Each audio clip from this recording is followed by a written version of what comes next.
What is going on, everybody? Eddy here for another lunch break here on the Life of Dad Facebook page. With me is my homie, Jon Finkel. What's up, man? Officer Jon Finkel today. We're talking about crime and punishment. We're talking about grounding our kids. I thought I would bring a little extra to the table today and discuss, crime enforcement inside the household. Love it, man. Yeah, I mean, there's the thing, like, I think grounding and punishment, like the term, like, oh, you're going to be grounded, or you get your butt off that sofa, or you're going to be grounded, or all those things happen, right? So I felt like when we were growing up, that was a common threat that our parents give us. Nowadays, I feel like no one's really doing that, and that's why I wanted to like get everybody's opinion and take on punishment and grounding and all that. Our kids are a little bit, I mean, my kids are getting to the point where if they're going to start acting a fool, like, all right, there's going to be a lot bigger consequences than like, maybe when they were toddlers. But for you, like, do you and your wife kind of like lay some ground rules about, hey, you do this, you're going to lose this? Yeah, I think what you just said is, I think what it ends up being more of than anything else. Hey, Rand, how are you, buddy? I think the punishment somehow became removal of things they enjoy. Like when I got grounded, it was like you're in your room for a week or a weekend or a night, whatever the punishment may have been. And once we had a Nintendo in our room or something like that, or a TV in our room, it was also like, that's unplugged. You read or you draw or whatever you're doing in your room. But the idea of being grounded was specifically that you were kind of on lockdown. And especially as you got older and having friends and being with your friends became more and more important, the idea of spending a Friday night, at home in your room was just excruciating, or a Saturday if all your friends are going to a movie or doing something, and especially once girls get involved, and if a girl you like is going to be somewhere, like all of these things come into play with being grounded. I think nowadays what I hear more of and what I see more of is like, we're taking your iPad away, or like no video games for the whole weekend, or things like that, right? That seems to be where we've moved. Yeah, I totally agree. It's always like there's consequences, right? So I totally agree on that. We have Tracy saying hello. Taylor says, I make them pick up a half cup of rice off the table one by one with tweezers. Yes. Whoa! I like that. Just like straight, like just mindless, go dig a ditch in the backyard for an hour. Right. Like I would love to do that, more of it. Like I read an article somewhere about like, it was essentially like not exercise or anything, but it was like for everything, it was like an escalating amount of like push-ups or jumping jacks or something, where it was like, if the kid's grounded, like you might as well be something where that will eventually improve them or whatever. But like, yeah, it's an interesting thing, because the part of grounding is to make them feel, pain, not in the sense of physical pain, but like you want them to be upset and not want to feel that way again. Therefore they won't do it that way. And for whatever reason, whether it's like that dopamine hit, for video games or whatever it is, it becomes, like a device has to be taken away. Not, you can't go outside and play. I see. No, with your glasses, man, I just see you like, laying down the line with your kids, laying down the law. I'll be like, what did you say to me? Yeah. What did you say? I need you to step out of the Power Wheels car, sir. yeah, I'll let you step out. You hit your sister again? Okay. Kelly Clark says, no zoo for you. And then Steve says, I think grounding causes more rebellion. Yeah, I have no idea. I mean, and Jesus here says taking phones away drives them crazy and makes them do laundry. Like, what is the most painful thing, right? Obviously, it's not physically that we think about, right? Obviously, we're not going to beat the hell out of our kids, but it is that pain point of phone, iPad, tablet, Nook, video game, Fortnite, whatever it is. That is the pain point, which would be a lot easier. It'd be a lot easier. Like when we were kids, it was basically you're grounded inside. But now if you send a kid to their room and they just put on their headphones and put on Fortnite, like that's not a punishment at all. It's like, we're going to make you stay in the real world, boy. You're going to interact with no electronics. Yeah. Rand says, we got the belt, and then now the stern voice is what is gotten. Yep, I understand that. Kelly says, I found that what works for my two boys changes. It all depends on what they value most of the time. It could be a certain thing like a game, or a thing like playing outside or TV. Kind of like what you said, where it's like, all right, a bunch of kids are outside. Like, you keep on acting up. You don't do your homework. You're not going outside. There's someone that I just want to get to. We've got a lot of good comments coming through. This is kind of like from your camp in the sense, and you switched me on to this, and this is what we do in our household now, thanks to you. And it's kind of monitoring the sweets. Jen says, mine are only allowed chocolate and sweets on Friday night and Saturday afternoon. These treats are taken away no matter if it's a special occasion or not. totally awesome there, right, Jen? Because that's something that now my kids look forward to, because they know, even if like my wife's aunt and uncle were here and they were making chocolate chip cookies on Sunday, after dinner on Monday, they're like, "Hey, can we have some cookies?" I'm like, "No, it's not the weekend." They're like, "But Aunt and Uncle John are here." I'm like, "Great, it's not the weekend." Yeah, we do. And it breaks a lot. Like the kids are old enough to kind of sneak things now, and there's other stuff. But like, yeah, we do what's called Friday night is Sunday night. It's make it a big thing. We usually have, I've talked about here on the show. Typically, we end up with a 1 or 2 or 3 or 5 neighborhood kids also over here. But I have a ton of ice cream, like a bunch of different flavors, whipped cream, M&Ms, Kit Kats, like all the different syrups and marshmallow sauce and caramel. So we do Friday night is Sunday night. We don't allow any treats during the week now. I say that we don't allow it, but yesterday my daughter did great at swimming, so we went and got a Slurpee. Like, it's not a hard and fast, zero treat. But for the most part, the kids know not to ask for treats after dinner, not to come home and want, M&Ms or whatever it is. But Friday night, the rule is like, you have to make the most disgusting Sunday possible. And to your point about taking it away, occasionally, like if a Friday happens to be a day they're acting up or being stupid, I will take that away. And I think the anticipation of an event can work great for you if you're going to hold it, punish them. Like being able to do that. That's why sometimes, like, if you have a big vacation coming up or even a nice day trip to whatever, you can't threaten that because you're never not going to do it. And they know you're kind of full of it. So you got to find things that you don't mind not doing. Yep. And that you can cancel. So darn true, man. Alex says, my daughter changes from taking her tablet away or making her go to bed early. She's 3, by the way. Judith says, my kid is 5 and he's now on a power wheelchair. He's a mostly good kid, but every now and then he'll act reckless with his chair. He once started making donuts in the school hallway in the gym, and then he chased his teacher. And then, and this is a 350-pound chair. I told him until the third incident. I wasn't told until the third incident, so I took the chair away and sent him for a manual one the whole week. He had to cart himself around. Never did it again. I gotta say, I like your son. This sounds awesome. I appreciate you having to discipline him, but I enjoy it. I was just gonna say one thing. Jeremiah raises a good point. I think you and I have talked about this too. My daughter, he says, my 3-year-old daughter is a carbon copy of me, and it's like I'm punishing for all the ish that I did to my mom. Like she hit me in the voodoo mom curse and all that stuff. I hope you have 3 just like yeah.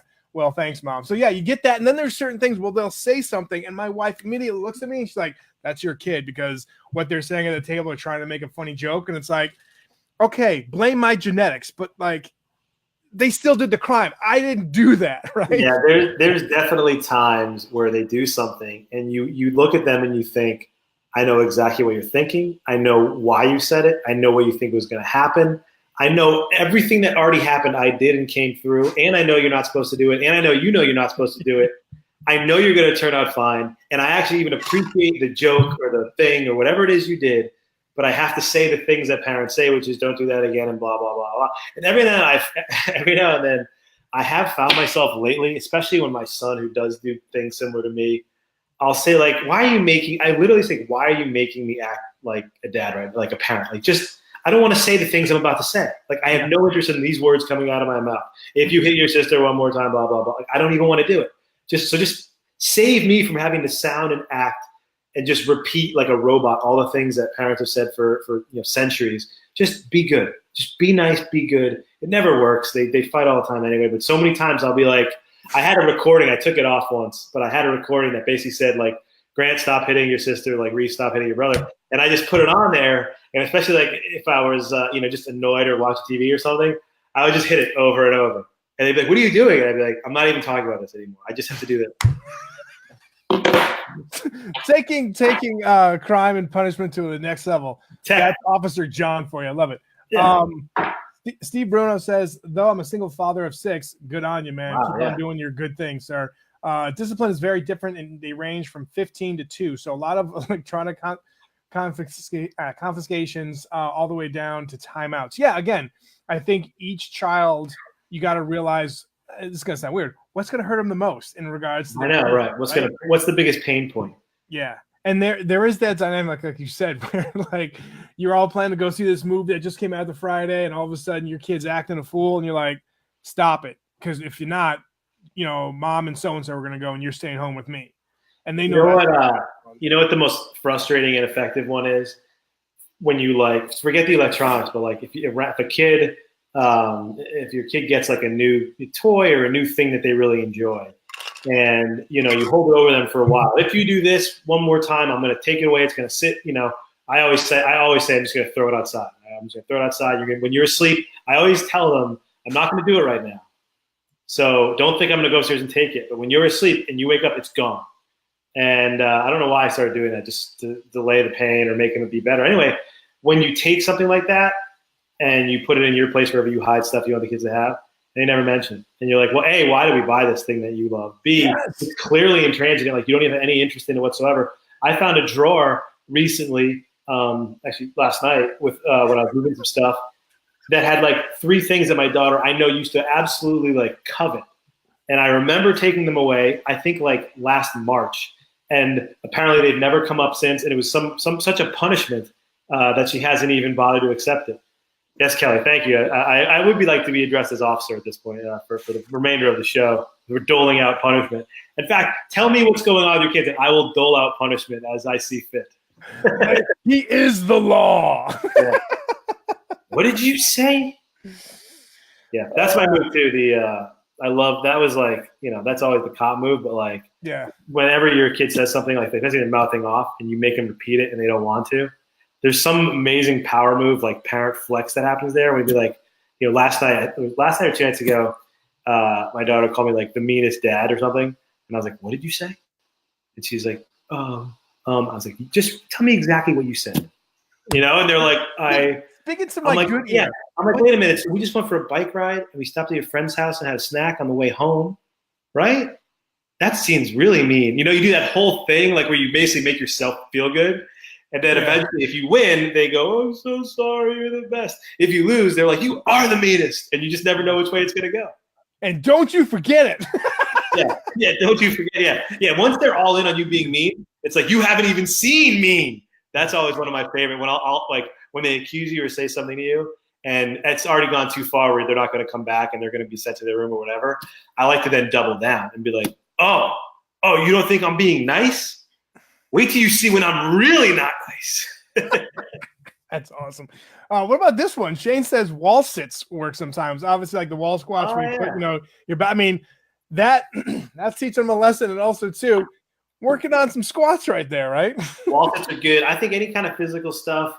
I had a friend who used to make his kids run around the house. Like, all right, you run around the house 3 times, and he was like, yeah, they run around the house. Makes them, whatever. They run and burns out what they're doing. And I was like, yeah, I guess that's not bad. I don't know. Yeah. Chris goes, my son is like that with a Ryobi drill. He has to have it everywhere he sleeps and wants to take it to daycare. I went to his bed and he had a screwdriver tape measure, but only came out with the drill. He's 2.5. Nice.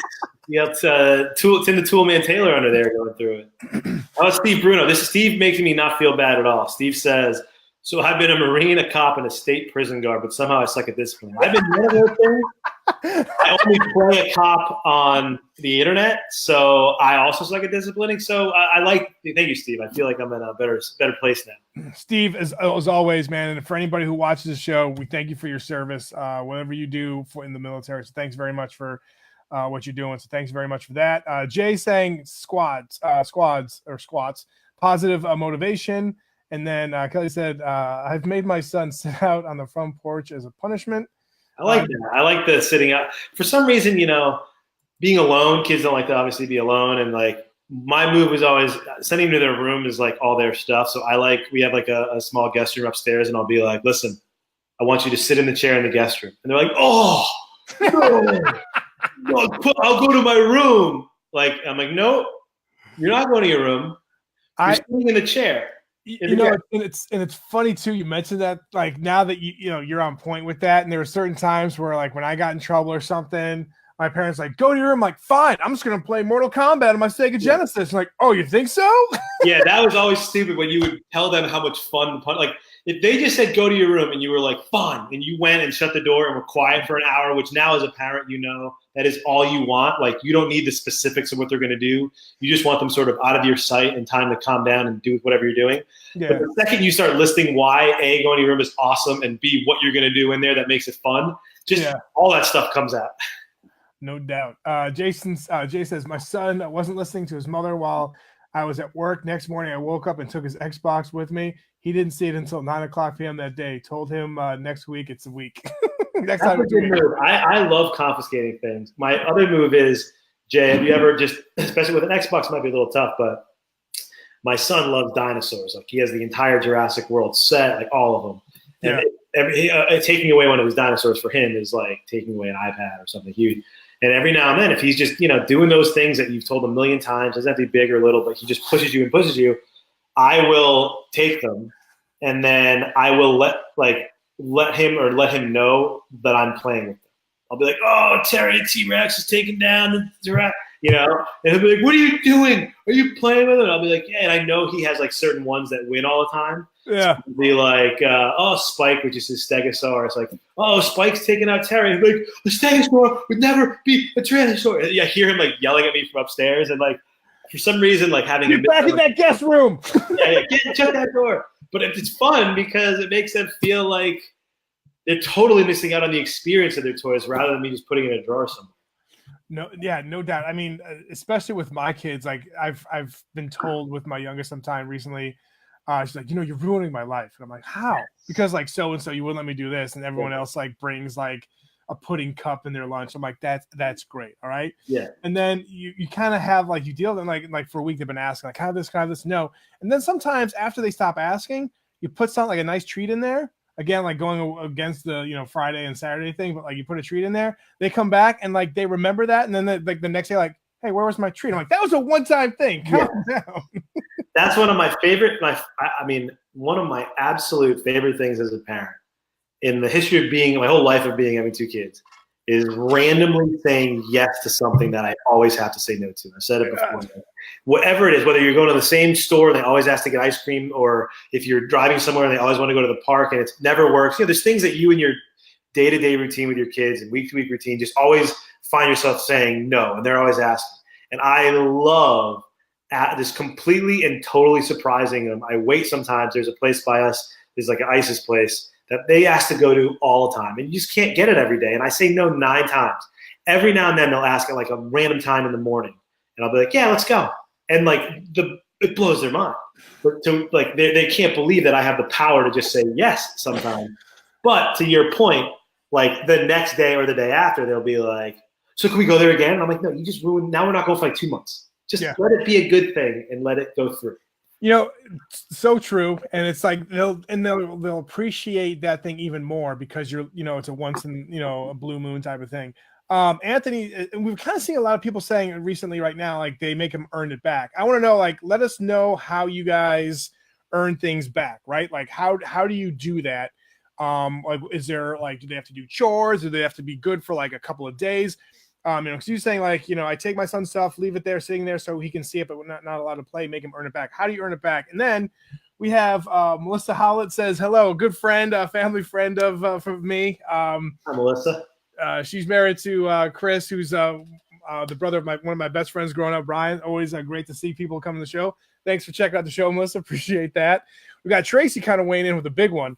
A parent told me the other day that they've grounded their daughter for sneaking out until she's 18 years old. No boyfriend or nothing. She's 15 now. Not judging, but talk to your kids about everything. It's why it's dangerous to sneak out, how scary that could be, grounding them for 3 years from everything.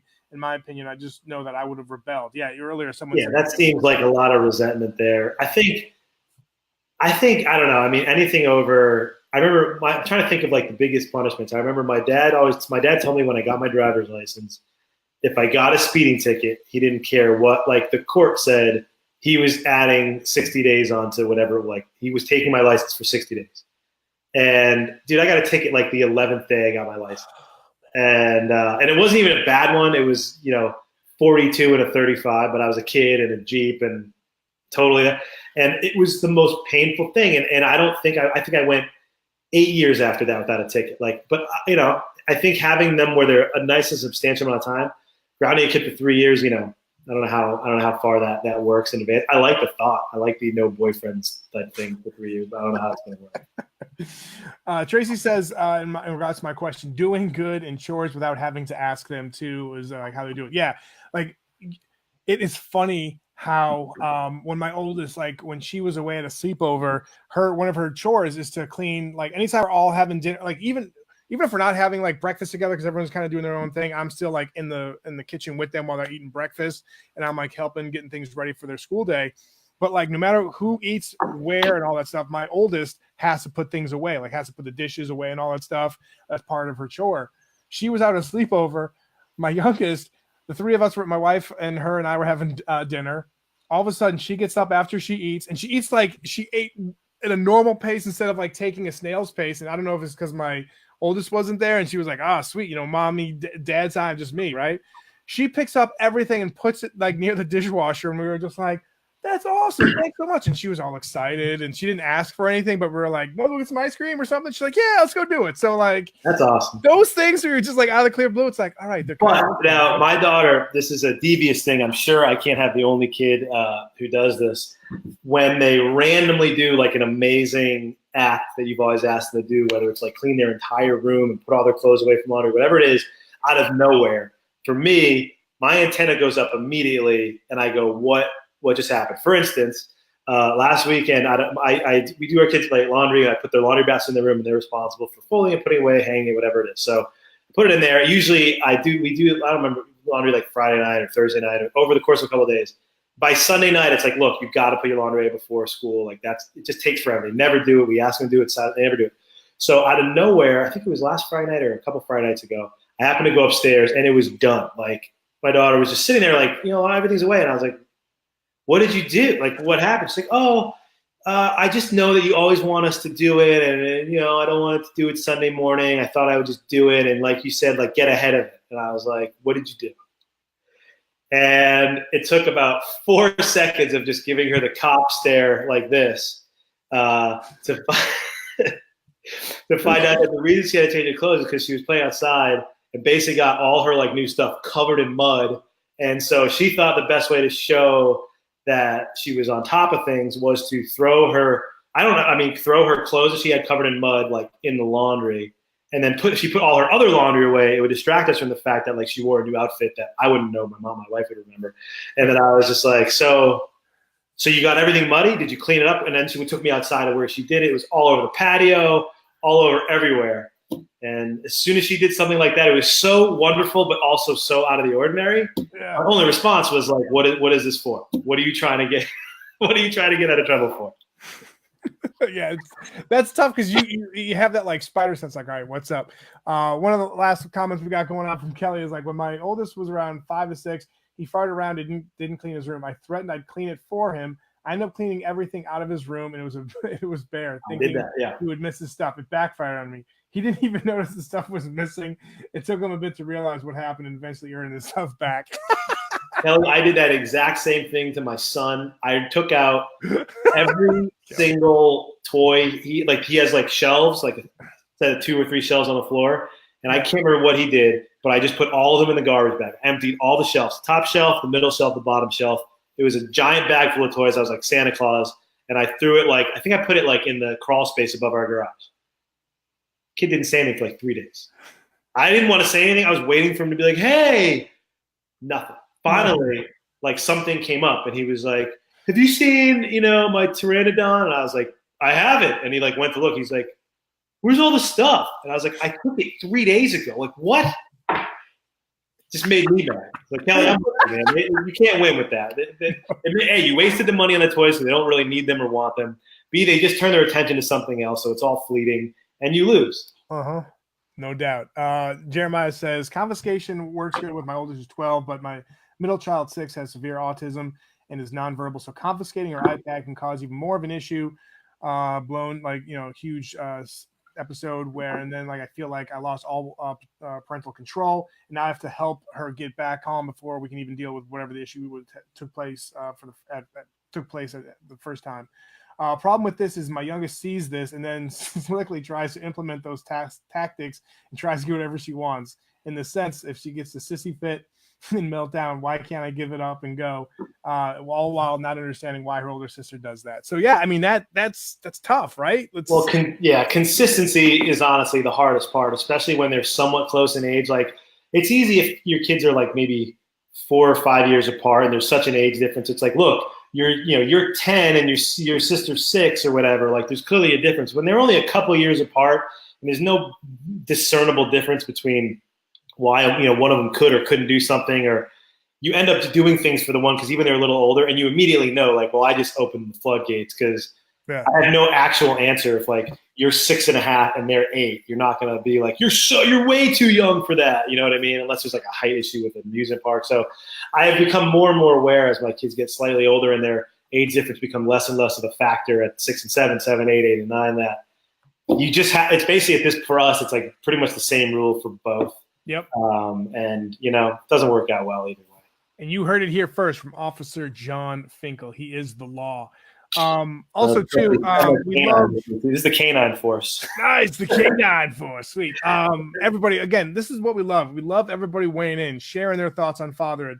Another great way you can share your thoughts on fatherhood is by pre-ordering this book right here. Do it, Dad. It comes out May 7th. It's coming up soon.